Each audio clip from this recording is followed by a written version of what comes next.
ਅੱਜ ਸਾਡਾ ਮੌਜੂ ਹੈ ਪੰਜਾਬੀ ਜ਼ੁਬਾਨ ਦਾ ਪਹਿਲਾ ਸ਼ਾਇਰ ਬਾਬਾ ਫਰੀਦੁੱਦੀਨ ਮਸੂਦ ਗੰਜ ਸ਼ੱਕਰ।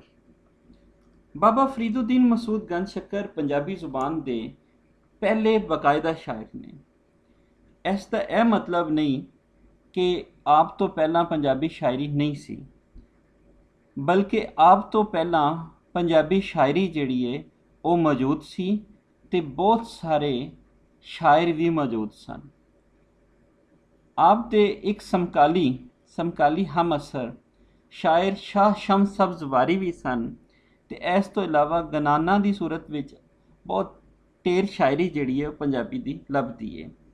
ਪਰ ਅਜੇ ਤੀਕਰ ਦੀ ਖੋਜ ਪਰਖ ਦੇ ਅਨੁਸਾਰ ਬਾਬਾ ਫਰੀਦੁੱਦੀਨ ਮਸੂਦ ਗੰਜ ਸ਼ੱਕਰ ਪੰਜਾਬੀ ਜ਼ੁਬਾਨ ਦੇ ਪਹਿਲੇ ਬਾਕਾਇਦਾ ਸ਼ਾਇਰ ਨੇ। ਆਪ ਦੇ ਹਾਲਾਤੀ ਜ਼ਿੰਦਗੀ ਬਹੁਤ ਘੱਟ ਕਿਤਾਬਾਂ ਵਿੱਚ ਮਿਲਦੇ ਸਨ। ਜਿਹੜੇ ਕਿਤਾਬਾਂ ਵਿੱਚ ਆਪ ਦਾ ਜ਼ਿਕਰ ਮਿਲਿਆ ਉਹਨਾਂ ਵਿੱਚੋਂ ਫਵਾਇਦੁਲ ਫਵਾਦ, ਸੀਰੁਲ ਔਲੀਆ ਅਤੇ ਖੈਰੁਲ ਮਜਾਲਿਸ ਜਿਹੜੀਆਂ ਕਿਤਾਬਾਂ ਉਹ ਅਹਿਮ ਮੰਨੀਆਂ ਜਾਂਦੀਆਂ ਨੇ। ਫਵਾਇਦੁਲ ਫਵਾਦ ਵਿੱਚ ਇਹ ਦੱਸਿਆ ਗਿਆ ਹੈ ਕਿ ਆਪ ਦੀ ਉਮਰ 93 ਵਰ੍ਹੇ ਸੀ, 93 ਈਅਰਸ। ਇਹ ਕਿਤਾਬ ਅਮੀਰ ਹਸਨ ਸਿਜਜ਼ੀ ਹੋਰਾਂ ਨੇ ਲਿਖੀ। ਇਸ ਤੋਂ ਮਗਰੋਂ ਖੈਰੁਲ ਮਜਾਲਿਸ ਵਿੱਚ ਹਮੀਦ ਸ਼ਾਇਰ ਕਲੰਦਰ ਨੇ ਜ਼ਿਕਰ ਕੀਤਾ, ਪਰ ਉਹਨਾਂ ਨੇ ਵੀ ਜਮਨ ਅਤੇ ਮਰਨ ਵਰ੍ਹਿਆ ਨਾ ਲਿਖਿਆ। ਸੀਰੁਲ ਔਲੀਆ ਦੇ ਮੁਸੰਨਿਫ ਮੁਹੰਮਦ ਬਿਨ ਮੁਬਾਰਿਕ ਕਰਮਾਨੀ, ਜਿਹੜੇ ਆਮ ਤੌਰ 'ਤੇ ਅਮੀਰ ਹੁਰ ਦੇ ਨਾਂ ਨਾਲ ਮਸ਼ਹੂਰ ਨੇ, ਉਹਨਾਂ ਨੇ ਲਿਖਿਆ ਕਿ ਆਪ ਨੇ 95 ਵਰ੍ਹੇ ਉਮਰ ਜਿਹੜੀ ਹੈ ਉਹ ਪਾਈ, ਜਦ ਕਿ ਆਪ ਦਾ ਮਰਨ ਵਰ੍ਹਾ ਉਹਨਾਂ ਨੇ 664 ਹਿਜਰੀ ਲਿਖਿਆ। ਇਹ ਤਿੰਨ ਕਿਤਾਬਾਂ ਜਿਹੜੀਆਂ ਨੇ ਇਹਨਾਂ ਦੇ ਵਿੱਚ ਆਪ ਦਾ ਜ਼ਿਕਰ ਮਿਲਦਾ ਹੈ, ਪਰ ਅਮੀਰ ਖਿਸਰੋ ਨੇ ਆਪਣੀ ਕਿਤਾਬ ਅਫਜ਼ੁਲ ਫਵਾਇਦ ਵਿੱਚ ਜਿਹੜਾ ਜ਼ਿਕਰ ਕੀਤਾ ਹੈ ਉਹ ਜ਼ਿਆਦਾ ਠੋਸ ਅਤੇ ਮੁਦੱਲਲ ਅੰਦਾਜ਼ ਦੇ ਨਾਲ ਬਿਆਨ ਕੀਤਾ ਜਾਂਦਾ ਹੈ। ਆਪ ਨੇ ਬਾਬਾ ਫਰੀਦੁੱਦੀਨ ਮਸੂਦ ਗੰਜ ਸ਼ੱਕਰ ਹੋਰਾਂ ਦੀ ਵਫਾਤ ਦੇ ਹਵਾਲੇ ਨਾਲ ਲਿਖਿਆ ਕਿ ਆਪ ਦੀ ਵਫਾਤ ਜਿਹੜੀ ਹੈ ਉਹ 671 ਹਿਜਰੀ ਵਿੱਚ ਹੋਈ ਅਤੇ ਇਹ ਦਿਨ ਸੀ 5 ਮੁਹਰਮ ਦੀ 5 ਸ਼ੰਬਾ ਜਿਹੜੀ ਸੀ ਦਿਨ ਸੀ ਅਤੇ ਜੁਮੇਰਾਤ ਦਾ ਦਿਹਾੜ ਸੀ। ਇਸ ਬਾਰੇ ਜਿਹੜੇ ਖੋਜ ਪਰਖ ਕੀਤੀ ਗਈ ਅਤੇ ਅੰਗਰੇਜ਼ੀ ਮਹੀਨਿਆਂ ਵਿੱਚ ਅਗਰ ਇਸ ਦਿਨ ਨੂੰ ਵੇਖੀਏ ਤਾਂ 7 ਮਈ 1280 ਜਿਹੜਾ ਹੈ ਉਹ ਆਪ ਦਾ ਦਿਨ ਬਣਦਾ ਹੈ ਜਦੋਂ ਵਫਾਤ ਹੋਈ। ਇਹ ਸਾਰੀਆਂ ਖੋਜ ਪਰਖਾਂ ਤੋਂ ਬਾਅਦ ਬਾਬਾ ਫਰੀਦੁੱਦੀਨ ਮਸੂਦ ਗੰਜ ਸ਼ੱਕਰ ਹੋਰਾਂ ਦੀ ਜਿਹੜਾ ਜਮਨ ਵਰ੍ਹਾ ਹੈ ਉਹ 1188 ਈਸਵੀ ਬਣ ਜਾਂਦਾ ਹੈ। ਆਪ ਦਾ ਇਲਾਕਾ ਜਿਹੜਾ ਸੀ ਉਹ ਮੌਜ਼ਾ ਕੋਠੀਵਾਲ ਸੀ, ਜਿਹੜਾ ਮੁਲਤਾਨ ਦੇ ਨੇੜੇ। ਵਾਲਿਦ ਦਾ ਨਾਂ ਜਮਾਲੁਦੀਨ ਸੁਲੇਮਾਨ ਸੀ ਅਤੇ ਵਾਲਿਦਾ ਦਾ ਨਾਂ ਕੁਰਸਮ ਬੀਬੀ ਸੀ। ਆਪ ਦੇ ਦਾਦਾ ਜੀ ਕਾਜ਼ੀ ਸ਼ੁਏਬ ਬਹੁਤ ਵੱਡੇ ਆਲਮ ਸਨ ਅਤੇ ਕਿਹਾ ਜਾਂਦਾ ਹੈ ਕਿ ਚੰਗੇਜ਼ ਖਾਨ ਦੇ ਹਮਲਿਆਂ ਦੇ ਵਿੱਚ ਜਦੋਂ ਲੁੱਟਮਾਰ ਕਤਲੋਗਾਰਤ ਸ਼ੁਰੂ ਹੋਈ ਅਤੇ ਆਪਣਾ ਇਲਾਕਾ ਛੱਡ ਕੇ ਉਹ ਇਸ ਪੰਜਾਬ ਵਾਲੇ ਪਾਸੇ ਆ ਗਏ। ਇਹ ਉਹ ਦੌਰ ਸੀ ਜਦੋਂ ਗਜ਼ਨਵੀ ਹਕੂਮਤ ਆਖਰੀ ਸਾਹ ਲੈ ਰਹੀ ਸੀ ਅਤੇ ਖੁਸਰੋ ਮਲਕ ਅਯਾਸ਼ ਸੀ, ਯਾਨੀ ਅਯਾਸ਼ ਤਬੀਅਤ ਦੀ ਮਾਲਕ ਹੋਣ ਦੇ ਭਾਰੋਂ ਉਸ ਵੇਲੇ ਸ਼ਹਾਬੁੱਦੀਨ ਨੇ ਪੰਜਾਬ ਉੱਤੇ ਕਬਜ਼ਾ ਕਰ ਲਿਆ ਹੋਇਆ ਸੀ ਅਤੇ ਇਹ ਜਿਹੜਾ ਪੰਜਾਬ ਉੱਤੇ ਜਿਹੜਾ ਕਬਜ਼ਾ ਸੀ, ਇਸ ਦੇ ਹਵਾਲੇ ਨਾਲ ਪੰਜਾਬ ਦੇ ਹਾਲਾਤ ਵੀ ਸਿਆਸੀ ਤੌਰ 'ਤੇ ਕਾਫੀ ਜਿਹੜੇ ਨੇ ਉਹ ਅਫਰਾ ਤਫਰੀ ਦਾ ਸ਼ਿਕਾਰ ਹੋਣਾ ਸ਼ੁਰੂ ਹੋ ਗਏ ਸਨ। ਬਾਬਾ ਫਰੀਦ ਹੋਰਾਂ ਦਾ ਜਿਹੜਾ ਨਾਂ ਹੈ ਉਹ ਅਸਲ ਨਾਂ ਮਸੂਦ ਸੀ।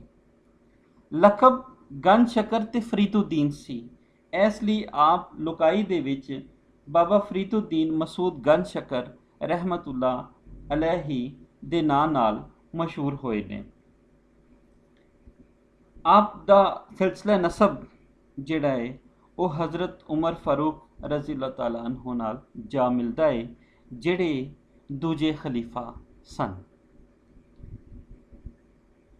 ਆਪ ਦੇ ਬਾਰੇ ਬਚਪਨ ਦੇ ਬਾਰੇ ਕਾਫੀ ਕਹਾਣੀਆਂ ਜਿਹੜੀਆਂ ਨੇ ਉਹ ਮਸ਼ਹੂਰ ਕੀਤੀਆਂ ਗਈਆਂ। ਸ਼ੱਕਰ ਜਿਹੜਾ ਹੈ ਉਹ ਲਫ਼ਜ਼ ਜਾਂ ਲਕਬ ਜਿਹੜਾ ਹੈ ਉਹ ਆਪ ਨੂੰ ਮਿਲਿਆ, ਉਸ ਦੇ ਬਾਰੇ ਕਈ ਕਹਾਣੀਆਂ ਨੇ, ਜਿਹਦੇ ਵਿੱਚੋਂ ਇੱਕ ਕਹਾਣੀ ਇਹ ਵੀ ਹੈ ਕਿ ਕੁਰਸਮ ਬੀਬੀ ਜਿਹੜੀ ਆਪ ਦੀ ਵਾਲਦਾ ਸੀ, ਆਪ ਨੂੰ ਨਮਾਜ਼ ਪੜ੍ਹਨ 'ਤੇ ਜਿਹੜਾ ਤੋਹਫਾ ਪੇਸ਼ ਕਰਦੇ ਸਨ ਉਹ ਸੀ ਸ਼ੱਕਰ। ਇੱਕ ਦਿਹਾੜੇ ਉਹ ਸ਼ੱਕਰ ਜਿਹੜੀ ਰੱਖਣਾ ਭੁੱਲ ਗਏ ਤੇ ਆਪ ਨਮਾਜ਼ ਪੜ੍ਹ ਕੇ ਆਪ ਨੇ ਜਾਏ ਨਮਾਜ਼ ਹੇਠਾਂ ਦੇਖਿਆ ਤੇ ਉਹ ਸ਼ੱਕਰ ਮੌਜੂਦ ਸੀ। ਫਿਰ ਕਈ ਮਨ ਘੜਤ ਕਹਾਣੀਆਂ ਦੇ ਵਿੱਚੋਂ ਇਹ ਵੀ ਸੀ ਕਿ ਬਾਦਸ਼ਾਹ ਨੇ ਜਿਹੜਾ ਹੈ ਉਹ ਕਿਹਾ ਕਿ ਜੇ ਤੁਸੀਂ ਇੰਨੇ ਹੀ ਪਹੁੰਚੇ ਹੋਏ ਹੋ ਤੇ ਦੁਆ ਕਰੋ ਕਿ ਹਰ ਘਰ ਵਿੱਚ ਸ਼ੱਕਰਦਾਨੀ ਵਰੇ। ਇਹ ਸਾਰੀਆਂ ਕਹਾਣੀਆਂ ਨੇ ਜਿਹੜੀਆਂ ਆਪ ਦੇ ਨਾਲ ਜਿਹੜੀਆਂ ਨੇ ਜੋੜੀਆਂ ਗਈਆਂ ਨੇ। ਜਿਵੇਂ ਇੱਕ ਇਹ ਵੀ ਹੈ ਕਿ ਇੱਕ ਕਾਠ ਦੀ ਰੋਟੀ ਸੀ ਜਿਹੜੀ ਉਹਨਾਂ ਦੇ ਕੋਲ ਮੌਜੂਦ ਸੀ ਤੇ ਉਹ ਉਸ ਦੇ ਨਾਲ ਜਿਹੜਾ ਹੈ ਇੱਕ ਕੜੀ ਹੋਈ ਕਹਾਣੀ ਹਜ਼ਰਤ ਬਾਬਾ ਫਰੀਦੁੱਦੀਨ ਮਸੂਦ ਗੰਜ ਸ਼ਕਰ ਹੋਰਾਂ ਦੇ ਨਾਲ ਜੋੜਤੀ ਗਈ। ਹੋਰ ਤੇ ਹੋਰ ਭਾਈ ਵੀਰ ਸਿੰਘ ਹੋਰੀ ਜ਼ੈਤੂਨ ਦੀ ਲੱਕੜੀ ਦੇ ਇੱਕ ਠੂਟੇ ਦਾ ਵੀ ਜ਼ਿਕਰ ਕਰਦੇ ਨੇ ਕਿ ਜਿਹੜਾ ਉਹਨਾਂ ਕੋਲ ਮੌਜੂਦ ਸੀ। ਇਹ ਯਾਨੀ ਉਹਨਾਂ ਦੀਆਂ ਇਬਤਦਾਈ ਜਿਹੜੇ ਨੇ ਉਹ ਹਾਲਾਤ ਜਿਹੜੇ ਨੇ ਥੋੜ੍ਹੇ ਜਿਹੇ ਬਾਲਪਨ ਦੇ ਸੀ।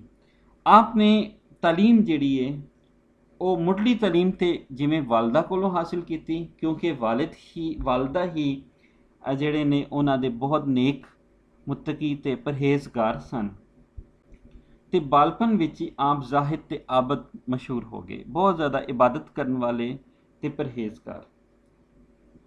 ਆਪ ਨੇ ਮੌਲਾਨਾ ਮਿਨਹਾਜੁਦੀਨ ਤਿਰਮਜ਼ੀ ਹੋਰਾਂ ਕੋਲੋਂ ਕੁਰਾਨ ਪਾਕ ਪੜ੍ਹਿਆ, ਕੁਰਾਨ ਪਾਕ ਦੀ ਤਫਸੀਰ ਦਾ ਇਲਮ ਹਾਸਿਲ ਕੀਤਾ, ਫਿਕ ਹਦੀਸ ਤੇ ਮੰਤਕ ਦੇ ਇਲਮ ਵੀ ਆਪ ਨੇ ਮਿਨਹਾਜੁਦੀਨ ਤਿਰਮਜ਼ੀ ਹੋਰਾਂ ਕੋਲੋਂ ਹੀ ਹਾਸਿਲ ਕੀਤੇ। ਇਸ ਦੇ ਨਾਲ ਨਾਲ ਆਪ ਦੀ ਮੁਲਾਕਾਤ ਹਜ਼ਰਤ ਬਖਤਿਆਰ ਕਾਕੀ ਹੋਰਾਂ ਨਾਲ ਵੀ ਹੋ ਗਈ। ਆਪ ਨੇ ਉਹਨਾਂ ਦੇ ਹੱਥ ਤੇ ਬੈਤ ਕੀਤੀ ਤੇ ਰੂਹਾਨੀ ਫੈਜ਼ ਵੀ ਹਾਸਿਲ ਕੀਤਾ। ਇਸ ਤੋਂ ਬਾਅਦ ਆਪ ਨੇ ਮੁਖਤਲਿਫ ਇਲਾਕਿਆਂ ਦੇ ਵਿੱਚ ਸਫ਼ਰ ਕੀਤਾ। ਬਗਦਾਦ, ਬੁਖਾਰਾ, ਸੀਸਤਾਨ, ਖੁਰਾਸਾਨ, ਕੰਧਾਰ ਤੇ ਗਜ਼ਨੀ ਦਾ ਸਫ਼ਰ ਵੀ ਆਪ ਦੇ ਨਾਲ ਜਿਹੜਾ ਹੈ ਉਹ ਆਪ ਨੇ ਕੀਤਾ। ਬਾਅਦ ਵਿੱਚ ਦਿੱਲੀ ਚਲੇ ਗਏ ਤੇ ਆਪਣੇ ਮੁਰਸ਼ਦ ਦੀ ਖਿਦਮਤ ਵਿੱਚ ਰੁੱਝ ਗਏ, ਮਸਰੂਫ ਹੋ ਗਏ ਤੇ ਦਿੱਲੀ ਦੇ ਕੋਲ ਜਿਹੜਾ ਇਲਾਕਾ ਸੀ ਉਹ ਉਸ ਵਿੱਚ ਜਾ ਕੇ ਆਪਣਾ ਕਿਆਮ ਕੀਤਾ। ਉਸ ਇਲਾਕੇ ਦਾ ਨਾਂ ਸੀ ਹਾਂਸੀ। ਅੱਜ ਵੀ ਉੱਥੇ ਬਾਬਾ ਫਰੀਦ ਦੇ ਨਾਂ ਨਾਲ ਮਨਸੂਬ ਜਿਹੜੀ ਹੈ ਉਹ ਥਾਂ ਮੌਜੂਦ ਹੈ। ਬਾਬਾ ਫਰੀਦ ਹੋਰਾਂ ਦਾ ਚਿਸ਼ਤੀਆ ਸਿਲਸਿਲੇ ਨਾਲ ਤਾਲੁਕ ਸੀ। ਚਿਸ਼ਤੀਆ ਸਿਲਸਿਲਾ ਉਹੀ ਸਿਲਸਿਲਾ ਜਿਹੜਾ ਸ਼ਹਾਬੁਦੀਨ ਸੋਹਰਵਰਦੀ, ਅਬੁਲ ਕਾਸਮ ਕਸ਼ੈਰੀ ਅਲੀ ਬਿਨ ਉਸਮਾਨ ਅਲੀ ਹਜਵੇਰੀ ਦਾ ਹੈ। ਇਹ ਉਹਨਾਂ ਦਾ ਸਿਲਸਿਲਾ ਜਿਹੜਾ ਹੈ ਉਹ ਨਾਲ ਜੁੜ ਗਿਆ। ਆਪ ਨੇ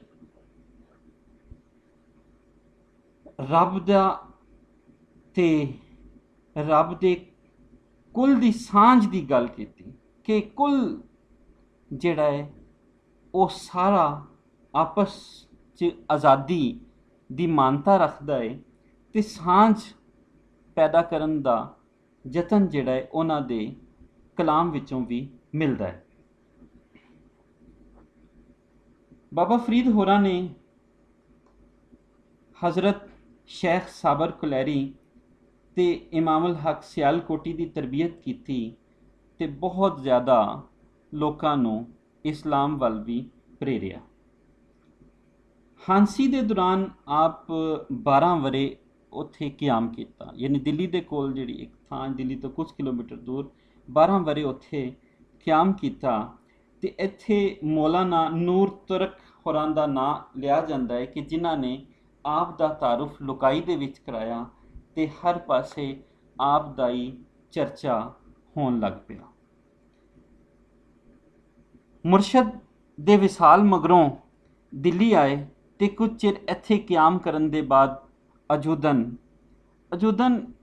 जिन्हों अज दे दौर विच पाकपतन किया जाता है, उत्थे आ गए ते इत्थे आके आपने डेरा लाया ते बहुत ज़्यादा लोगों नूं रब दे नाल जोड़िया ते कुल दी सांझ दे नाल जोड़िया, तां जो लोग जिहड़े ने वो सीधे रस्ते पासे आ जाण। आप दे कलाम नूं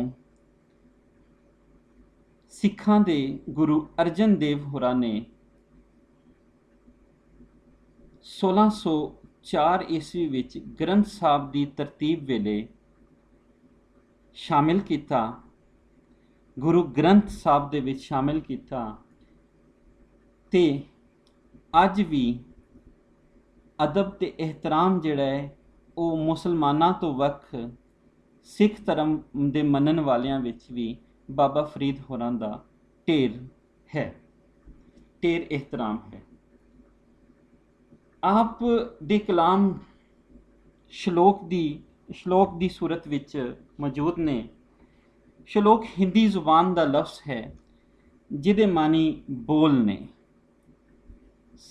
ते इस नूं शब्द आवाज़ ते पुकार भी किया जाता है।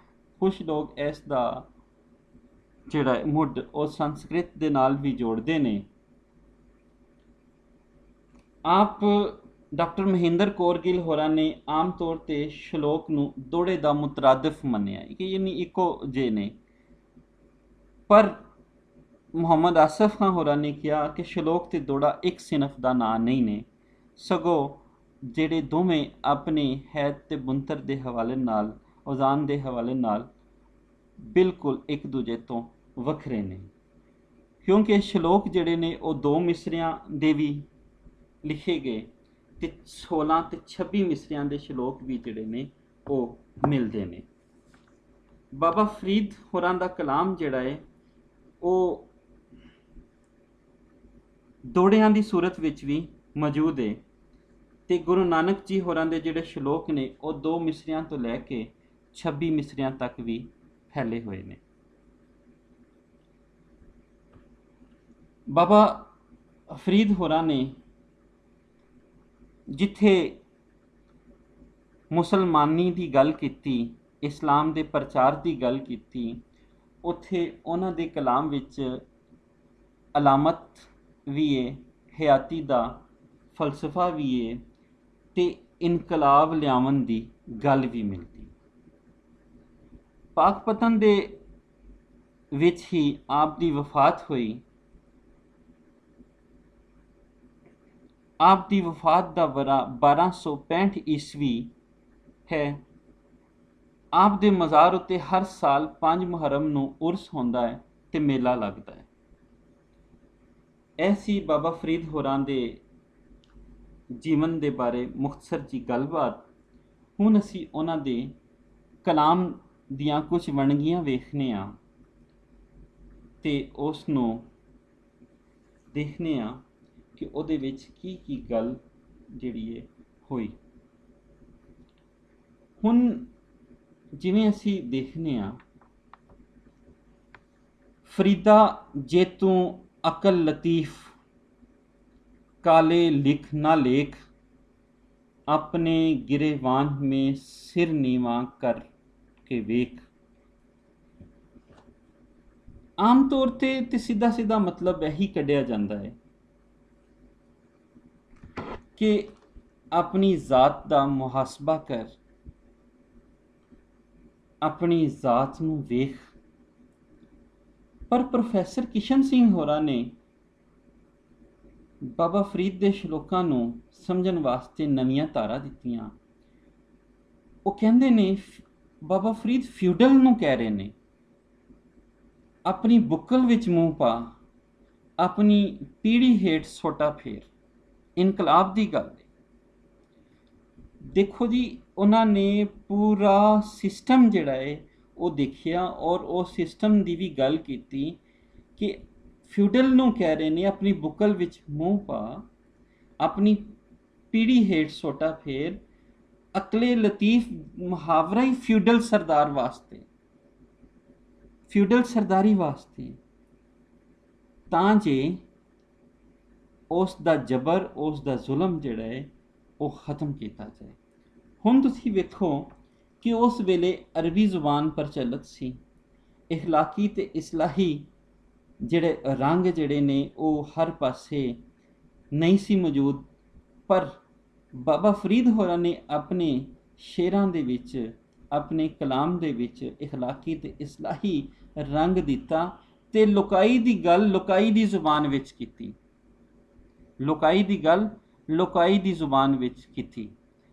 ਕਿਉਂ ਜੇ ਉਸ ਨੂੰ ਸੱਚਾਈ ਵਾਲੇ ਪਾਸੇ, ਸਿੱਧੇ ਰਸਤੇ ਪਾਸੇ ਟੋਰਨਾ ਸੀ ਤੇ ਜ਼ੁਬਾਨ ਜਿਹੜੀ ਏ ਉਹ ਬਹੁਤ ਤਾਕਤਵਰ ਹਥਿਆਰ ਬਣਦੀ ਹੈ। ਜੇ ਜ਼ੁਬਾਨ ਐਸੀ ਬੋਲੀ ਜਾਏ ਜਿਹੜੀ ਆਮ ਲੁਕਾਈ ਦੇ ਪੱਲੇ ਨਾ ਪਵੇ ਤਾਂ ਕਿਸੇ ਤਰ੍ਹਾਂ ਵੀ ਮੁਮਕਿਨ ਨਹੀਂ ਹੈ ਕਿ ਉਹ ਬਾਬਾ ਫਰੀਦ ਦੇ ਪਿੱਛੇ ਲੱਗ ਜਾਂਦੇ, ਬਾਬਾ ਫਰੀਦ ਦੇ ਕੋਲ ਮੇਲਾ ਲੱਗ ਜਾਂਦਾ। ਫਿਰ ਉੱਥੇ ਇੱਕ ਧਰਮ ਦੇ ਨਹੀਂ, ਹਰ ਧਰਮ ਦੇ ਜਿਹੜੇ ਲੋਕ ਨੇ ਉੱਥੇ ਆ ਕੇ ਬੈਠਦੇ ਤੇ ਫਿਰ ਜਦੋਂ ਸਿੱਖਾਂ ਦੀ ਮਜ਼ਹਬੀ ਕਿਤਾਬ ਤਰਤੀਬ ਦਿੱਤੀ ਜਾ ਰਹੀ ਹੁੰਦੀ ਤੇ ਉਸ ਵੇਲੇ ਆਪ ਦੇ ਕਲਾਮ ਨੂੰ ਮਾਨਤਾ ਦਿੱਤੀ ਜਾਂਦੀ ਤੇ ਉਹ ਆਪ ਦੇ ਕਲਾਮ ਨੂੰ ਉਸ ਕਿਤਾਬ ਦੇ ਵਿੱਚ, ਗ੍ਰੰਥ ਸਾਹਿਬ ਦੇ ਵਿੱਚ ਹਿੱਸਾ ਦਿੱਤਾ ਜਾਂਦਾ। ਗੁਰੂ ਅਰਜਨ ਹੋਰਾਂ ਨੇ 5 ਗੁਰੂਆਂ ਤੋਂ ਵੱਖ 15 ਸੂਫੀਆਂ ਤੇ ਭਗਤਾਂ ਦਾ ਕਲਾਮ ਜਿਹੜਾ ਸ਼ਾਮਿਲ ਕੀਤਾ। ਹੁਣ ਉਹਦੇ ਵਿੱਚੋਂ ਬਾਬਾ ਫਰੀਦ ਹੋਰਾਂ ਦਾ ਕਲਾਮ ਵੀ ਜਿਹੜਾ ਹੈ ਉਹਨਾਂ ਦਾ ਸ਼ਾਮਿਲ ਕੀਤਾ।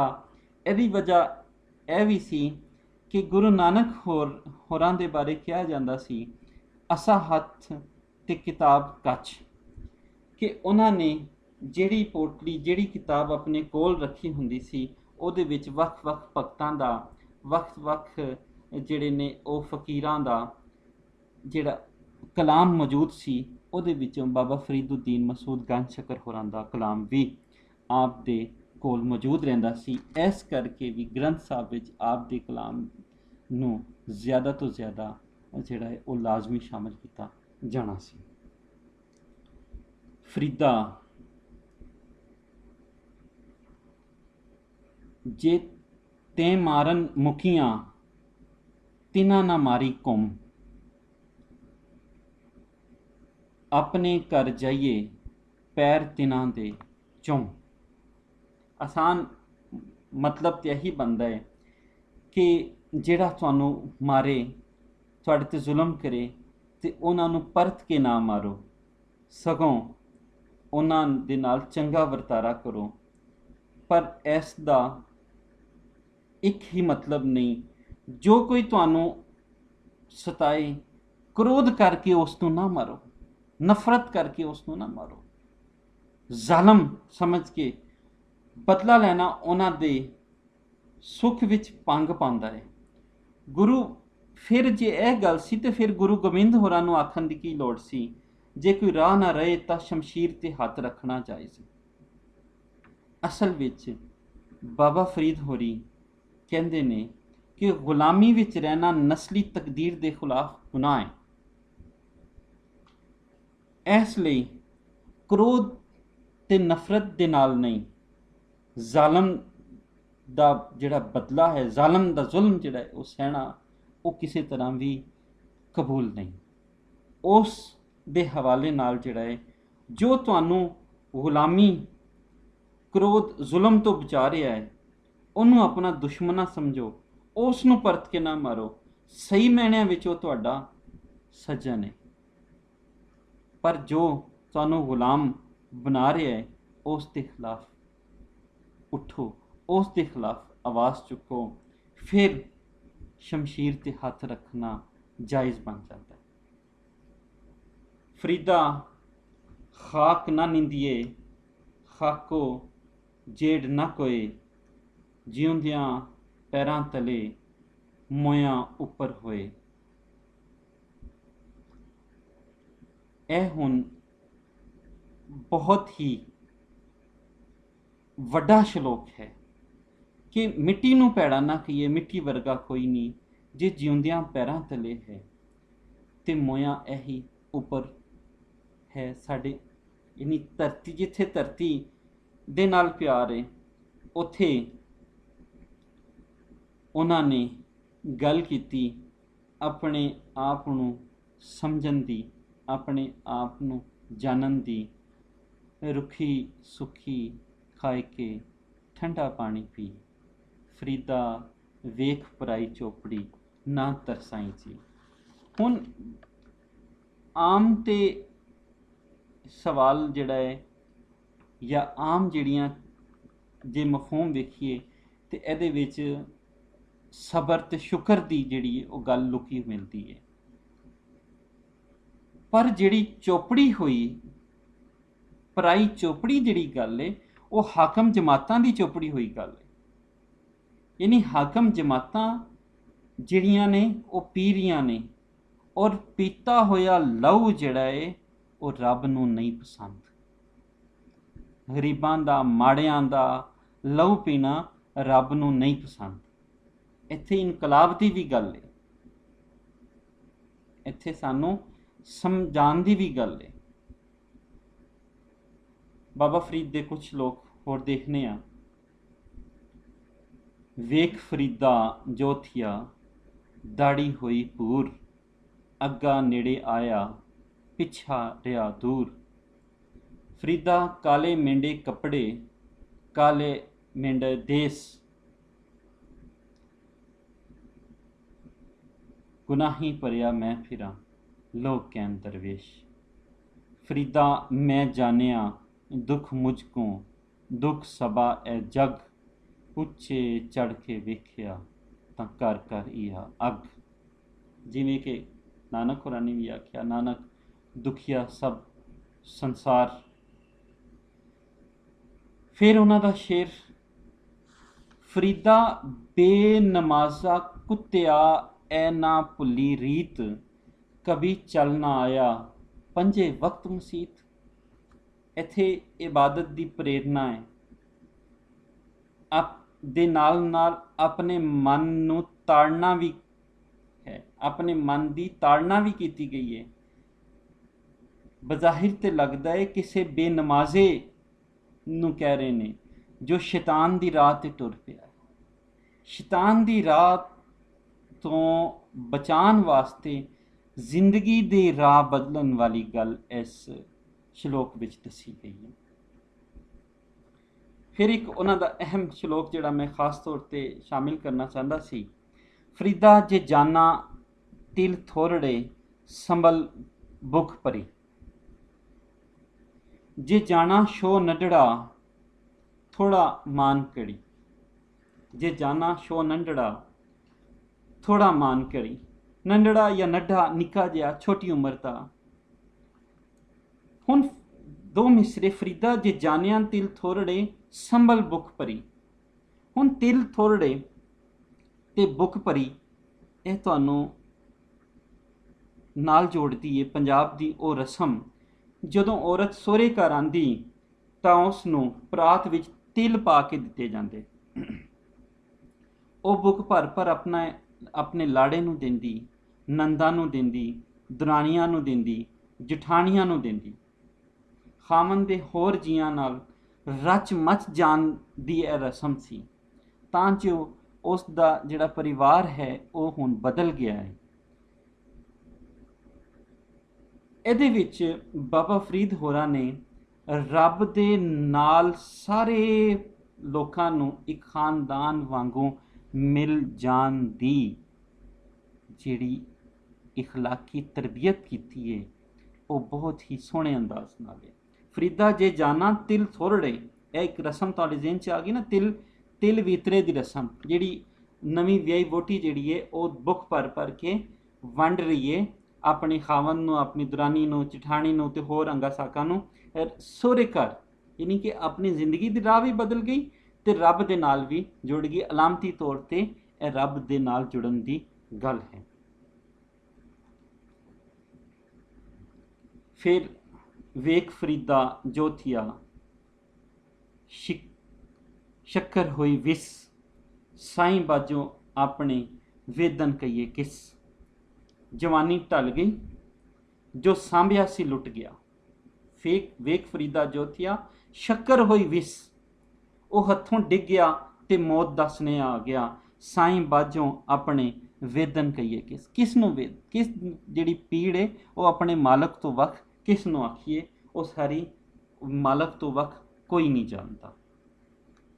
ਜਾਂ ਫਿਰ ਫਰੀਦਾ ਜਿਨ ਲੋयन जग मोया, से लोयन में डिठ, कजल रेख न सहंदियां, से पंखी सो बिठ। ਇਹ ਜੱਗ ਮਫਹੂਮ ਜਿਹਦਾ, ਇਹ ਜੱਗ ਮੋਹਣ ਵਾਲੀਆਂ ਅੱਖਾਂ ਜ਼ਿੰਦਗੀ ਦੀਆਂ ਪੈਦਾਵਾਰ ਨੇ, ਯਾਨੀ ਜੀਵਨ ਦੇ ਪੈਦਾਵਾਰ ਨੇ,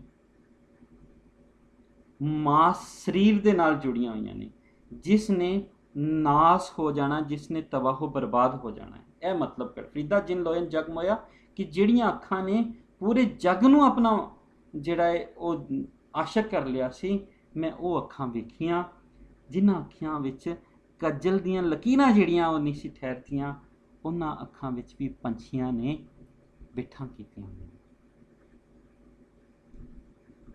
ਹਰ ਪਾਸੇ ਮੌਤ ਕੂਕ ਰਹੀ ਹੈ, ਮੌਤ ਦੀ ਪੁਕਾਰ ਜਿਹੜੀ ਹੈ ਉਹ ਹਰ ਪਾਸੇ, ਇਹਨਾਂ ਦੇ ਸਿਰ ਦੇ ਮੌਤ ਕੂਕਦੀ ਹੈ ਤੇ ਇਨਸਾਨ ਥੋੜੇ ਚਿਰਾਂ ਦਾ ਮਹਿਮਾਨ ਹੈ, ਔਰ ਇਸ ਸਰੀਰ ਨੇ, ਇਸ ਮਾਸ ਨੇ, ਇਸ ਜਿਸਮ ਨੇ ਹਮੇਸ਼ਾ ਵਾਸਤੇ ਨਹੀਂ ਰਹਿਣਾ, ਇਹਨੇ ਮੁੱਕ ਜਾਣਾ ਹੈ।